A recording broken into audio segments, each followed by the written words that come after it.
Back for more? This video is a special video to showcase different priority levels on the console. Now, priority can be broken up into a few basic levels: the default state, playback, programmers and editors, grand and group masters, park, and the DMX window. Let's check out the lowest level, default state. Assuming fixtures have DMX, they will go to their default state. This can be different depending on the parameter. For example, intensity color will default to 0%, pan and tilt 0 degrees, slotted values as open, and things like zoom and focus will default to 50%. The default value can be changed. Just simply select your fixtures,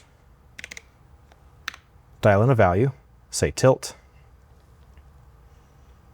hit record, and press fixture, and select the mask you want, and press OK.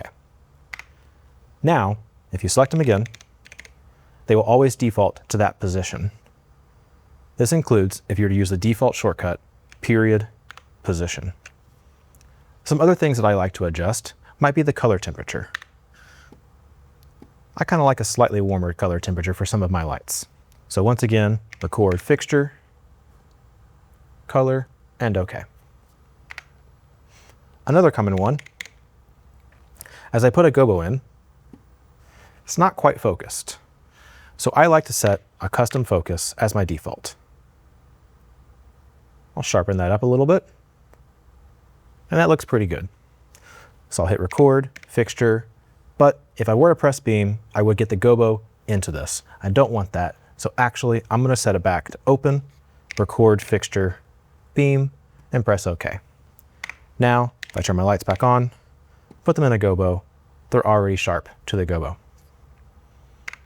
If you want to customize these settings further, you can go into the fixture window, go into edit fixtures, sort by function, select your fixture type, and further things can be customized like the default value, minimum, maximum value, as well as offset parameters. The next level of priority is playback. This means any cues or scenes you play will override default values. Within this, cues and scenes can have a priority of positive 50 all the way down to negative 50. I'll go ahead and trigger a base look, and then also a ballyhoo effect. On this fader, which has a higher priority, I'll go ahead and trigger a backlight, which forces those two lights to focus on the performer downstage center. Now, if I were to re-trigger my ballyhoo effect, those two lights cannot be overridden because the bally has a lower level of priority. In addition to this, there's also intensity priority. Over here, I have an HTP fader assigned. HTP means that if the fader is up, the intensity for the lights in that cue will be at that level. So for example, I have an intensity effect running on my hyperstars. If I push this up, the lights will come to full and the intensity effect cannot run because the fader physically is up. Now above playback, we have programmer and editors. Let's go ahead and select our fixtures. 1 through 12, enter. If I hold down period and press position, color, or beam, I can default these values and adjust them manually. Anything done in the programmer will always override playback. That is, of course, if blind is not enabled.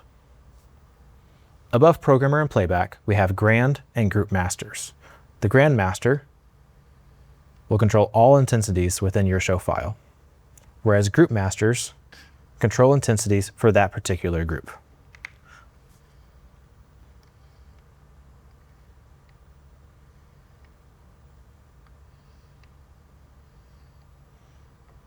Group masters are great for controlling certain sections of light and limiting their intensity. To create a group master, create the group in your group directory. I'm going to do group 42, move, and then group 43, move, and choose.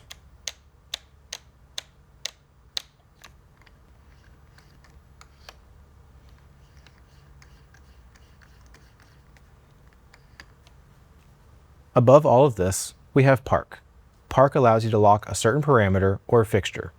To park, build the look in your programmer, 601 through, enter, and press the park key. I'll press clear, and my lights remained on. Even if I move the Grandmaster down, the Grandmaster will not control parked values. That being said, I can still change the color of these fixtures.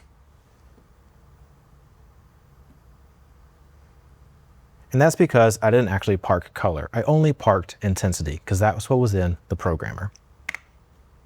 To get around this, select your fixtures, press touch to touch every value, and then press park. This guarantees every parameter for the fixture will be parked.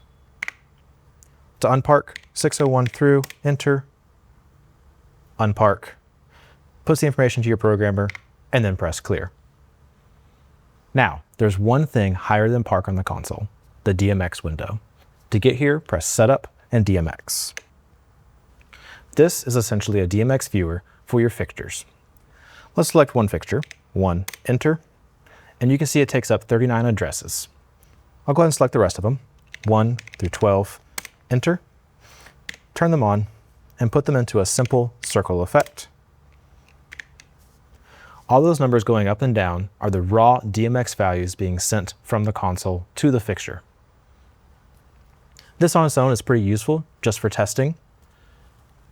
I'll go ahead and select a different universe, universe 6, and press clear. I'll turn on test mode and highlight the values. And as you can see, my fixtures start randomly turning on. That's because I'm overriding the DMX values for this window. This is good for when you try to find a fixture and you're not quite sure where it's addressed to, or if you even have clean signal.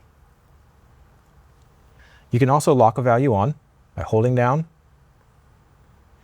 hitting set, and inputting a value between 0 and 255. To turn this off, highlight, set to HogNet input. Now there's a little other window that's pretty good for troubleshooting problems. That's the output window. So to get here, hold down open and press output. I'll go ahead and re-trigger some of my cues from earlier. And this window on its own is good just for simply seeing the values of what your fixtures are being output to. But there's a nice button in here called sources, which doesn't tell you what the value is, but rather where the information is coming from. So for example, I'll select a couple of fixtures here, 4 through 9, enter, tilt them up, and as you can see, programmer shows up in the output window. This is a good clue to know that the programmer has control of these particular fixtures. If I were to park them and forget about them, I can at least check the output window to see if they're parked, or maybe there's something else. I promise I have never left an HTTP fader up and forgotten about it.